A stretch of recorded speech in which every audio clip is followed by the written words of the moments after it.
नमस्कार, मैं हूं आपके साथ मीमांसा मलिक और इस बीच बड़ी खबर सबसे पहले आपको दे दें। दिल्ली में सीए एनआरसी विरोधी हिंसा को लेकर बड़ा खुलासा हुआ है।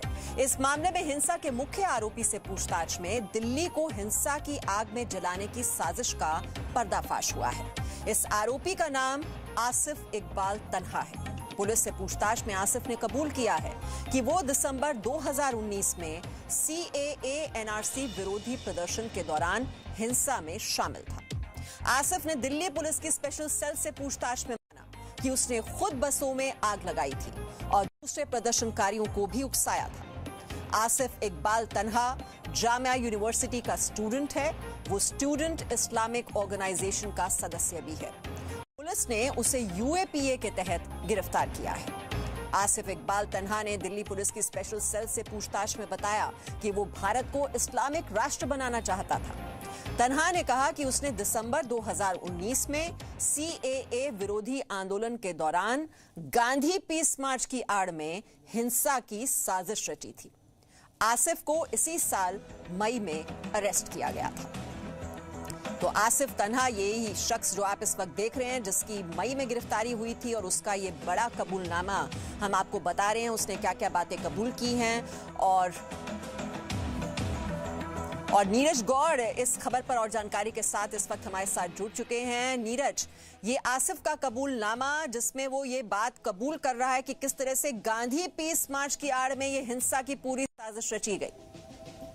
जी बिल्कुल मीमांसा जी, ये पूरा मामला जो है बिल्कुल चौंकाने वाला है। किस तरीके से गांधी पीस मार्च की आड़ में इन्होंने वहां पर हिंसा की थी, क्योंकि मैं आपको बताऊं कि जिस तरीके से 11 मार्च और माफ कीजिए 11 दिसंबर, 12 दिसंबर और 13 दिसंबर को जिस तरीके से लगातार वहां पर जामिया में सीए और एनआरसी के खिलाफ वहां पर लगातार मार्च हो रहा था, लेकिन उसमें इनको सक्सेस नहीं मिल रही थी।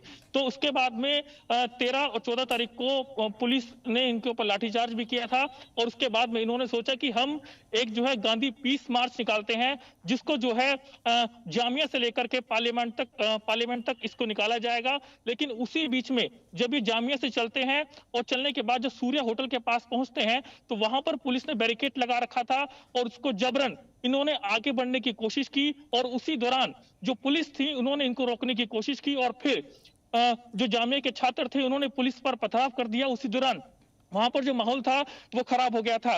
लेकिन सबसे बड़ी बात तो ये है कि ये पिछले कुछ दिनों से जब लगातार मार्च कर रहे थे तो उसमें उनको सफलता नहीं मिल रही थी, क्योंकि पुलिस इनको रोक लिया करती थी। तो उसके बाद इन्होंने सोचा कि क्यों ना हम गांधी पीस मार्च निकालें और ये एक सुनने में भी अच्छा लगेगा और पुलिस को भी ऐसा लगेगा कि आखिरकार ये पीस मार्च करेंगे। लेकिन जब इनको सूर्य होटल के पास में रोका जाता है, क्योंकि भीड़ बहुत ज्यादा होती है, लोकल आसपास के जो लोग होते हैं वो भी उस मार्च में शामिल होते हैं और जैसे ही वहां पहुंचते हैं सूर्य होटल के पास में तो माहौल वहां पर खराब हो जाता है और खुद आसिफ इकबाल जो तन्हा है इसने खुद कबूल किया है कि इसने खुद वहां पर जो डीटीसी की बसें थी और जो वाहन थे उनमें आग लगाई थी, पुलिस पर पथराव किया था और उसके बाद वहां पर जो माहौल था वो लगातार खराब हो गया था। और उसके बाद में जिस तरीके से फरवरी में जो दंगे हुए थे उसने आसिफ इकबाल तन्हा ने वहां पर जो कि मेट्रो स्टेशन हैं जो कि जाफराबाद में वहां पर चक्का जाम किया था और वहां पर दंगे हुए थे।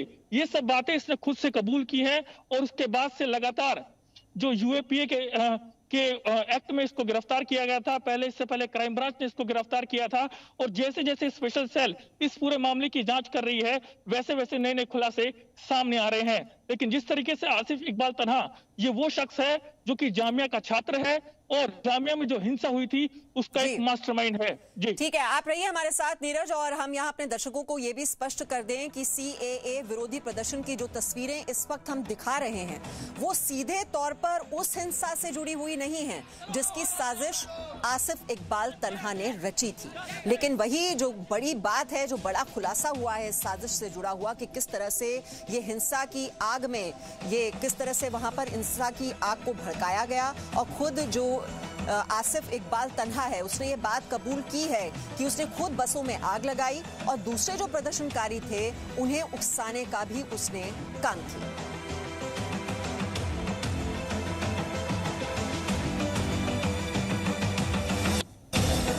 Presenting V News app available on Google Play and App Store. Download it now.